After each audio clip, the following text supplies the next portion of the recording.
Louis berusia 50 tahun pada saat ditemukan tewas. Louis bertemu dengan sang istri pada tahun 1990-an yang bernama Tricia. Setelah menjalin hubungan, dalam 1 tahun kemudian, keduanya menikah dan memiliki 2 anak yang bernama Keith dan Kelly. Louis adalah seorang pegawai di sebuah perusahaan pembingkaian foto, sementara Tracy adalah seorang ibu rumah tangga. Tetapi sayangnya, biduk rumah tangga itu berakhir perceraian tahun 1994 karena Tricia menjadi pecandu narkoba dan jarang mendampingi anak-anaknya. Louis mendapatkan hak asuh penuh atas anak-anak mereka. Louis digambarkan sebagai sosok ayah hebat yang akan melakukan apa saja demi anak-anaknya. Louis adalah pecinta olahraga, utamanya pertandingan sepak bola Universitas Oklahoma. Pada 13 Mei 2010, sekitar jam 7 pagi, polisi menerima telepon 911. Telepon berasal dari Kelly yang kala itu masih berusia 15 tahun. Dia mengatakan saat hendak membangunkan ayahnya, dia masuk ruangan tetapi melihat ada darah di mana-mana di kamarnya. Polisi segera meluncur ke TKP dan beberapa menit kemudian sudah tiba dan tampak Kelly sedang menunggu mereka di luar rumah. Kelly tampak begitu sedih dan dia dimasukkan ke dalam mobil polisi. Polisi memasuki rumah dan mendapati Louis tewas di kamar tidur utama rumah. Tampak dia mengalami luka robek di area leher, punggung, dan dada. Sepertinya sempat terjadi pergumulan yang penuh kekerasan. Dari bukti yang ada, diketahui bahwa Louis sedang dalam keadaan tidur saat dia diserang. Darahnya membasahi tempat tidur, bantal, dan dinding. Pada tubuhnya, tampak ada beberapa luka pertahanan. Polisi menghubungi Biro Investigasi Oklahoma untuk membantu penanganan kasus tersebut. Polisi menanyakan apa saja kegiatan Kelly selama 24 jam terakhir. Kelly mengatakan dia menonton film dengan ayahnya dan pada sekitar jam 10.30 malam mereka tidur. Dia mengatakan semalaman tidur nyenyak dan baru bangun sebelum jam 7 pagi. Kelly heran karena sang ayah tidak membangunkannya seperti yang biasa dilakukannya. Kemudian dia mendapati ayahnya di kamar lalu menelpon polisi dan mengatakan belum pernah melihat mayat sebelumnya. Teori awal polisi adalah kasus perampokan, tetapi bukti-bukti yang ada di TKP tidak mendukung teori. Tidak ada tanda-tanda masuk paksa dan tidak ada barang yang diambil dari rumah. Tetapi Kelly sempat mengatakan mobil ayahnya diambil orang karena pada malam sebelumnya tampak terparkir di halaman. Di area dapur, polisi melihat ada sebilah pisau yang diambil dari tatakannya. Di bagian pintu belakang rumah juga ada noda darah yang kemungkinan besar berasal dari si pembunuh. Polisi menanyai Kelly apa ada orang yang membenci ayahnya dan dia mengatakan semua orang menyukai ayahnya. Tetapi Louis telah mengusir kakaknya dari rumah sekitar 3 hari sebelum ayahnya dibunuh. Ketika Keith mendapat kabar kematian tragis sang ayah, dia tampak terpukul apalagi karena dibunuh. Keith mengakui kalau dia terlibat perkelahian di sekolah dan dia dikeluarkan. Pada malam pembunuhan ayahnya, Keith sedang berada di rumah temannya. Dia juga mengatakan kalau ayahnya menelpon temannya itu untuk memberitahukan Keith diizinkan kembali ke rumah. Keith dicoret dari daftar tersangka.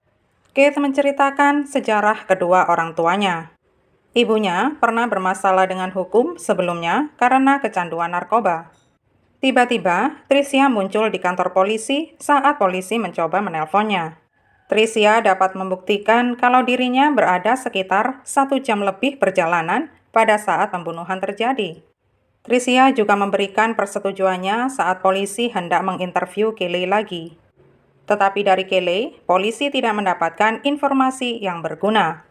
Pencarian atas mobil Louis diberitakan. Polisi juga berusaha menyisir sekitar perumahan, tetapi para tetangga tidak mendapati sesuatu yang mencurigakan. 2 teman Kelly memberitahu polisi kalau dia berpacaran dengan J yang berusia 21 tahun. Mereka juga mengungkapkan Kelly dikeluarkan dari sekolah karena berkelahi dan sudah lama tidak tampak di sekolah. Biasanya Kelly akan mengadakan pesta saat ayahnya bekerja dan pastinya menyelinapkan J ke dalam rumah. Sebenarnya J bisa dibilang tidak punya apa-apa. Dia berusia 21 tahun, pengangguran, dan numpang dari rumah teman yang satu ke yang lain. Hubungan mereka juga melanggar hukum karena usia berpacaran termuda di Oklahoma adalah 16 tahun. Polisi mendapat informasi 2 hari sebelum kematian Louis, dia mendudukkan J perihal hubungannya dengan Kelly. Keith yang membocorkan hubungan mereka. Louis jelas menentang hubungan mereka, tetapi Kelly terus menyelinapkan J saat Louis tidur atau bekerja. Pencarian atas J diberitakan. Polisi sudah menemukan mobil Louis yang berjarak sekitar 36 menit dari kompleks perumahan mereka. J sempat menghubungi seorang teman supaya menjemputnya di tempat yang hanya beberapa menit dari tempat polisi menemukan mobil Louis. Teman J memberitahunya kalau polisi hendak berbicara dengannya. Dia mengatakan J bersedia dan ada sebuah tim yang ditunjuk untuk menjemputnya. Ketika mobil digeledah, hanya ditemukan kunci di konsol tengah. Tidak ada DNA atau bukti lain di dalam mobil. Hanya selang 11 jam sejak pembunuhan Louis, polisi sudah berhadapan dengan orang yang mereka yakini terlibat.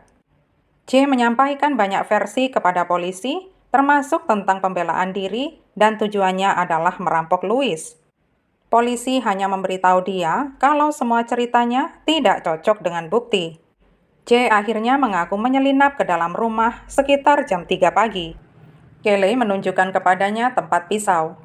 J juga mengatakan Kelly telah berkali-kali meminta J supaya membunuh ayahnya. Kelly bosan dengan segala aturan ayahnya dan memilih tinggal bersama ibunya. Kelly juga mengatakan sedang hamil anak J.